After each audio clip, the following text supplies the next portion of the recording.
Hello friends, thank you so much for joining me. I feel like I've been away, although video-wise I really haven't. But this past weekend we were in Texas visiting Bub's family and we got back yesterday, which was Monday, and now here it is Tuesday and I'm back. I know the last time I was shooting a video also, let's see, it would have been last Thursday and Belle was going into her junior high cheer tryout and I have good news, she made the squad. So we're super happy for her. School starts this week, later this week. The open house is tomorrow. Also tomorrow on the 5th, Bub and I will be celebrating our 20-year wedding anniversary. So yeah, I guess you remember how I was explaining how the ring, something went on with the prongs and my diamond is kind of shaky. I guess that was 20 years and now the ring needs to be repaired. Still need to handle that, but as I've said, I'm a little bit busy right now. But here's what I want to talk about today. So often I'm mentioning the hidden gems of the drugstore, and that is one of my favorite topics in makeup. But I had a couple comments that were making me think, you know, maybe I should talk high-end a little bit more often. Just splash it in here and there a bit more frequently. And so I thought, what about hidden gems high-end edition? Some of the things that come from higher-end brands that I think maybe don't get talked about a whole lot. However, I really love them and think they're worth it. So coming into the first thing that I'm going to mention, I'll let you know what's already on my face. I used Tower 28 today.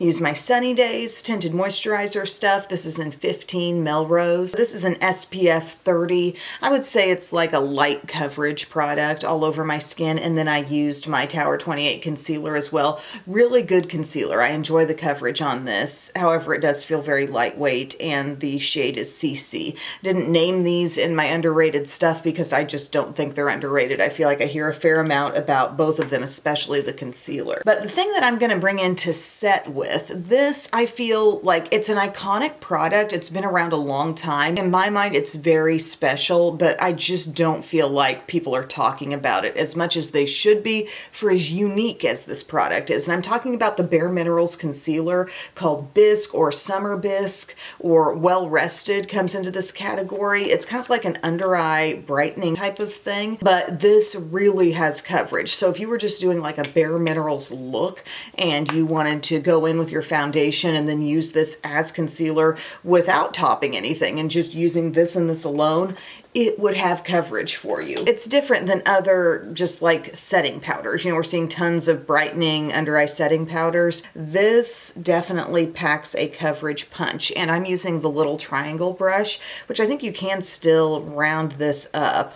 Maybe it's QVC. I'll link below to everything I'm using, of course, as always. But I'm just kind of dabbing that in on my under eye and I'm watching my coverage be enhanced. I'm just tapping up what's in there and sort of pressing it in on the under eye area. And it's just a really cool thing. And the thought that if you're in sort of a Bare Minerals mode, which I kind of do want to get back into just pulling Bare Minerals into the routine more often, just with the foundation and whatnot. But if that's what you're doing, this and this alone can be your rather potent concealer coverage. So like I'm using Bisque. Summer Bisque is a little deeper than this, and then Well Rested, it has a bit more yellow tone. Bisque has the more pinky undertone to it, although it's not like a super pink powder, if you know what I'm saying. But you can just kind of press that in, and then I might still even use my method where I bring in an additional brush, like a little Morphe Under Eye Bullet brush, and you can kind of help blend it out, sheer it out, because this was so pinpointed. This might help spread anything that didn't exactly get mushed into the skin. But your end result, even just topping a regular concealer, is really brightened up skin, extra covered skin. It's a really great thing to use, and it's just so unique. And it's maybe something that was celebrated a bit more when Bare Minerals was in its prime. I don't want to say it's not, because I'm sure there are tons of loyal people out there. But as a whole, I would have to say this is kind of underrated. And by the way, I love the way they package things with the little slider that really locks in those holes, so you actually have zero mess with this. Sometimes the holes get covered, but they're not really locked. Here you can feel the little things go down in the holes and actually plug them up. So this could roll around in a bag and nothing would come out. Here's what I just did. I went in with some powder just all over the face. I'm trying to stick high-end with this video for those who are into learning more about high-end brands. I've got my Bobbi Brown Vitamin Enriched Pressed Powder on. This is in the shade Neutral, and I do really like this powder. It's very smooth smooth and soft, but I think it kind of stays true to being a pressed powder and not going into that powder foundation range. So that's all over my skin. And then I used a couple products from Laura Geller here. This is her bronzer stick, Italian Marble bronzer stick in Dioro Glow. Really classic kind of bronzer contour type of tone. There's a little coolness in that. And then I went over top of that to set with one of her baked bronzers. This one's called Tuscan Sun. So something a little different from the classic baked Bronze and Brighten that I normally use. It's got some depth, but it also does have kind of a warm, almost coppery looking glow in there, but it's pretty well balanced with the richness too. So that's setting all my bronzer zones. And then we get into what I feel is an underrated blush, actually lip and cheek product. I think it's these from Too Faced, these Cloud Crush. They're a fairly new product and I love the texture of these. They're highly pigmented, and sometimes with certain lip and cheek things, you get kind of a sheer vibe, maybe a more balmy texture that's going on the cheeks and is translating to the lips as well, and it's looking good. And I love so many products of that type, but this one's a little different. I'm holding it here in the shade Headliner. There's a really great shade range here that totally jumps around, and that's another reason why I like this. We've got light cool pink, we've got deep rich berry, we've got a full-on red, several kind of nudie neutral shades, but like the variety is just terrific here. But they call it a whipped lip and cheek color, and that does make it very easy to blend, but it's also really pigmented too. So I can take my little wand applicator out, give myself a little dab. I like to start slow, and if I want to build, I can. But I think it looks so pretty on the lips as well. See the color more so there on Headliner as I spread it out.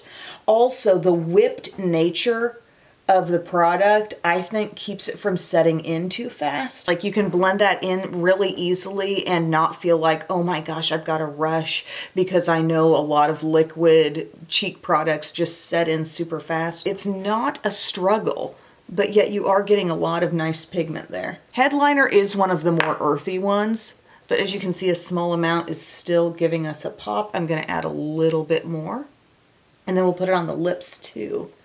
But see that pretty dusty rose? Shearing out to be really flattering. Look of health. Look how pretty that is. And there's not shimmer in these. Okay, they're pure color, but they're whipped. And there's something in the texture that actually does feel a bit blurring, I think. I'm going to put some here on the lips. And it's that ability to use it cheeks and lips and have that full color. I'm using my finger here to spread it out a bit and then kind of define with the applicator. They also smell kind of sweet as well. I like that. But like, how great is that color? I feel like Headliner is one that almost anybody could pick up and love. The texture makes your lips look absolutely pillowy, okay? I adore this product. I think it's unique. I don't think it gets nearly enough buzz. And it's just one of those where I feel like if you took the leap and gave it a go, you would really be happy. Guys, I did my brows. I did a Benefit brow today. It's Precisely My Brow Pencil. I'm gonna sneeze. Shade 4 in that, and shade 4 in the Precisely My Brow Wax. By the way, I did not have an allergic reaction to Texas like I had the last several times I've been down there. This time I got Wise and I took Allegra. I started taking it the day before we left and the whole time I was there. And I guess from what I looked up, I should probably take it today as well. You're supposed to kind of like bookend things. And then I also took an allergy eye drop, because that's my main thing, is that eventually after being there, my eyes will swell up. I didn't know I was allergic to anything. Then I visited Texas. I got through this trip just fine, so yay. But here's my other underrated thing. And if we're talking underrated eyeshadow, I think you guys might know what I'm gonna bring up here, but I will continue singing the praises of Clinique eyeshadow duos. I think they are so special. I love the texture, beautiful textures, and just really great for those of you out there who want the simple two-step eye. Frankly, I think an eyeshadow duo can seem easier to some people because they can visualize what would happen with this even better than a one shadow look sometimes, because you see that one shadow and you're like, okay, and then how do I make that work in the crease and the lid, whatever. Here you can see two shades and think, I get it. I understand what's going on here. Today I'm using Twilight Mauve because I feel like I've barely used this one in a video, but if I may share a couple of my favorites. We love Strawberry Fudge. It really doesn't look super pinky, but like this little murky, shimmery, brownish type of color is so nice. Day Into Date is the all-time fave. Here we've got Plummy Brown Goodness and like the perfect little shade to go in with it. And I also like the one called Like Mink, very everyday. But these little compacts here have your applicator, which this is usable, guys, and then you've got a mirror too. So this one, like I said, is Twilight Mauve. I've already primed my lids with e.l.f. eyeshadow primer. Clean off my brush a little bit. I'm going to go into the deeper of the two shades here, and these are actually both kind of like a soft matte, whereas a lot of my duos do have some shimmer, but this will be fun. I'm going into that one. It's kind of like a mid-tone, murky, cool, grayish lavender, and I'm going to run that back and forth in my crease. It's only going to take you so dark. But that's kind of the fun of it. Get you a couple nice little Clinique duos and you're set up for back to school time. You know, we as parents need our school supplies too. Arm yourself with a couple easy Clinique duos. And the texture is always so good. And I feel like they're really underrated for just the feel of the shadows. And this is stuff that's been around a long time. And look at this coolness. My cool shadow lovers, are you digging this? I got it right in my crease and now I'm thinking of building it up just a little bit, maybe a tidbit higher. Just using that old crease brush. And by the way, if you're thinking, yeah, I want to try Clinique, but I am into more of a palette concept, I can't explain how much I use this one, especially over the winter time. I feel like this was a real go-to for me, the Best of Black Honey. Available at Ulta, you know, and it's got a great selection of shades. And I always brag about the fact that they will cite exactly where the shades came from, which duos they came from, okay? So like the dark shade from Strawberry Fudge Duo, that's what they call it. That's what it literally says on the back in the shade name descriptions. A couple of them have shade names like Sahara Sun or Jute Brown, but then we've also got the lightest shade from the Teddy Bear Quad, you know? Isn't that great? Don't we wish brands would just straight up tell us where they took stuff from when they're creating palettes? I respect the heck out of that move. So again, we're gently getting that coolness on the brush, and look how we're just pulling it up ever so lightly and softly. There's kind of an ethereal feel with this one. And then I'm going to pick some of that shade up with the provided sponge tip, and I'm just going to lay that down over a good part of my lid. I'm just going to leave a little gap on the inside so the lighter shade can show. Ooh, but look at this little soft coolness. And as you saw with the other palettes I picked up, you know, you can get more contrast. Day Into Date is going to give you a beautiful look with some depth and a little richness, you know. This one, not super rich, but unique as far as what I own shadow-wise. Got a little extra on there. And then you can just flip your little guy over, go into this, what would we even call this shade? It's a soft gray. Don't have to overcomplicate it, Em. Soft gray. But it's really light, you know, and so that's why it kind of works there on that inner part. But it just really felt like using one that I hadn't picked up in a while. But if you're wanting a really good starting point, Day Into Date, awesome one. I'm pretty sure I've done some more in-depth videos on my Clinique eyeshadow collection, and I do own one quad also. But here's the next thing, the ABH liquid liners. Talk about a product from this range that does not get a ton of buzz. These liners are so full colored, a really nice fine tip. Now you do have that inkwell design. It's not a pen, it's an inkwell, but you know what you will never struggle with? Getting a fully opaque line, okay? And the rich shades are so nice. They do have like an eggplant kind of shade. I've been using the brown a lot and really loving it. It's just a little step shy of black. It's still plenty rich. They do have a great true matte black. I'm looking at the other options. They've got a pure white if that's something you're after. And today I think I'm going to dip into the navy blue. But it's a good format of product. It is, like I said, classic inkwell, but the tip has just the perfect amount of flexibility. I don't know if there's any way you can tell just how flexible the little tip is. Sometimes the flaw of eyeliners packaged this way, and even some of the pens, is that the tip is too firm. And here the tip has just a little bit of movement, and it's able to really follow your eye and make what could be a challenging process not really that hard. So if you've not gotten into liquid liners too much, I like to start in the middle because that's where I know, like, okay, I can handle a little more thickness in the middle as opposed to right at the inner corner. And I'm not even winging this out, I'm just following my lash line. So there's half the lash line, and then you got less on your little applicator, and you can finish off right in here. I think that's the most foolproof way to go about it. Sometimes I do start straight in the inner corner, but that really keeps you from overloading yourself if you got an extra juicy one. And how about this navy? You know, sneaky pops of color? You'd have to be kind of close in looking at it, examining the eye to know that it was navy. But again, I'm doing the outer part first. You've unloaded some product, and then you can come inward. Just hug right close to the lashes and you'll be fine. But it's really strong pigment with all these, and also really amazing staying power. Like, it can be removed. I don't struggle to remove it, but I also am never smearing and smudging with these throughout the day. So something to consider if you're thinking of going old school with your liquid liners, and if you're really dead set on having just a pen form liner. I love the Milani Stay Put tanks. Those are good for staying juicy. But I feel like with the ABH I can branch out a little bit more color wise. And how about that navy? Love some navy. And that brings me to my next thing, which is something I used all throughout my trip, and I felt like I was doing, whenever I'm traveling, I'm not at my home base doing my makeup. I want the makeup process to be a little quicker. Maybe we're about to go run out, do this or that. I don't want or need the makeup process to be lengthy. And this was one of the mascaras I packed. It's my Laura Geller Kajal Longwear Mascara. You talk about a product that doesn't get talked about a lot from Laura Geller's brand, like the baked makeup gets all the buzz. In last week's video, she's introducing some non-baked things that are really exciting. But when you think Laura Geller, you think baked makeup, that's the top dog stuff.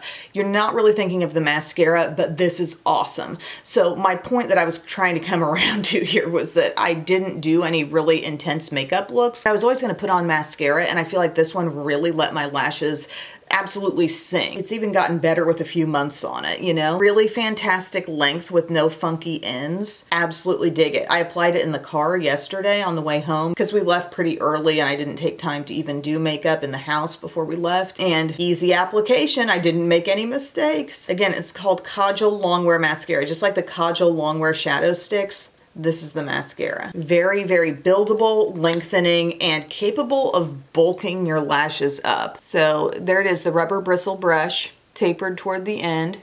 And I'm popping this on today, just for upper lashes because it's not tubing. Look at one quick gentle coat there, you know? That's what I'm talking about. I love that. And I still like to have fun and play with a primer, do different combos of products, but that was not really the name of my game over this past weekend. And we did some cool stuff, guys. Do you know, those of you in East Texas, maybe even Louisiana friends, because I think this lake spans both Texas and Louisiana. Is it Lake Caddo or Lake Caddo? Caddo? I don't know. Huge cypress grove.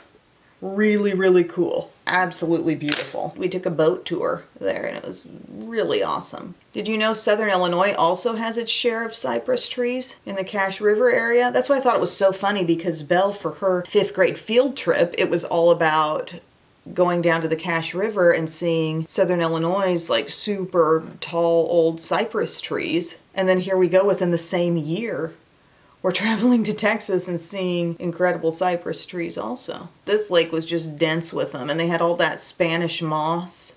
I felt like I was in Princess and the Frog, and I was starting to sing, rolling down the bayou, rolling down the bayou, swamp tour.